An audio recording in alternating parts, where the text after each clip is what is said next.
kayo po ang ano po yung pinaka-responsibility niyo po dito? I'm the Chief Surgeon Air Force. Opo.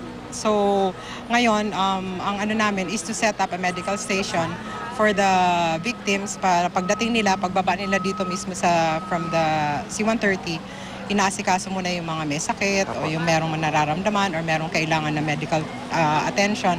So dito namin nilalagay sa medical station.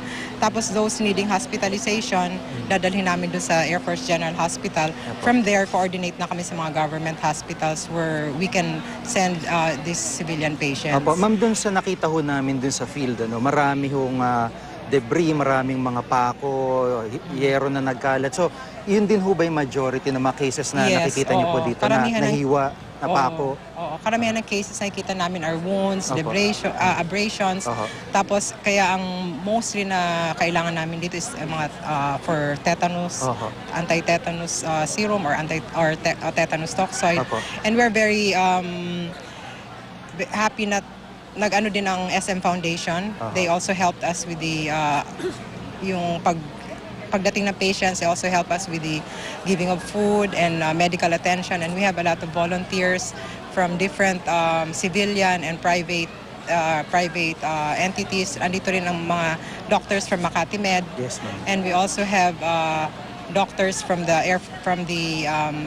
AFP Medical Center and other hospitals. Kanina nga, nag-ano din yung doctor from Pasay City General Hospital, and he also told us that we could send patients din doon sa Pasay General Hospital. Opo. And we also have the Philippine Air Force Officers Ladies Club helping us in the stress debriefing of the victims. So, parang one-stop shop. Meron din dito, ang Globe, nag-ano din ng ano nila dito. Mama, tanong ko lang po, yung sa cases po ng mga biktima, kung ngayon lang po na-evacuate itong mga napako na ito, mga nabubog doon, hindi ho ba parang safe pa ho yung kanilang kalagayan? Kasi talaga walang tubig, panghugas ng sugat doon, napakadumi ng kalagayan, nakalubog sila sa putik. So, ano po yung ano na hindi may infect o walang infection to mga... Actually, depende rin sa extent ng kanilang kanilang wound. Like yung iba naman, abrasion lang, so antibiotics and toxoid pwede. Pero kanina meron kaming case na talagang parang gangrene na yung paa niya. So parang hindi talaga nalinisan, anything.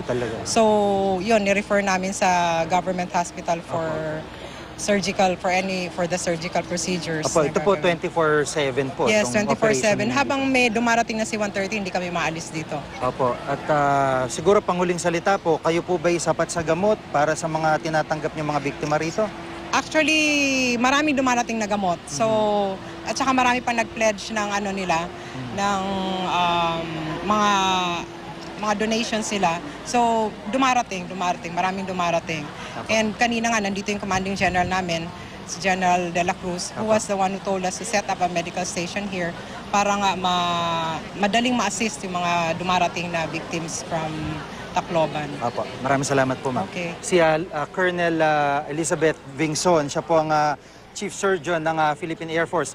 Ma'am, salamat po.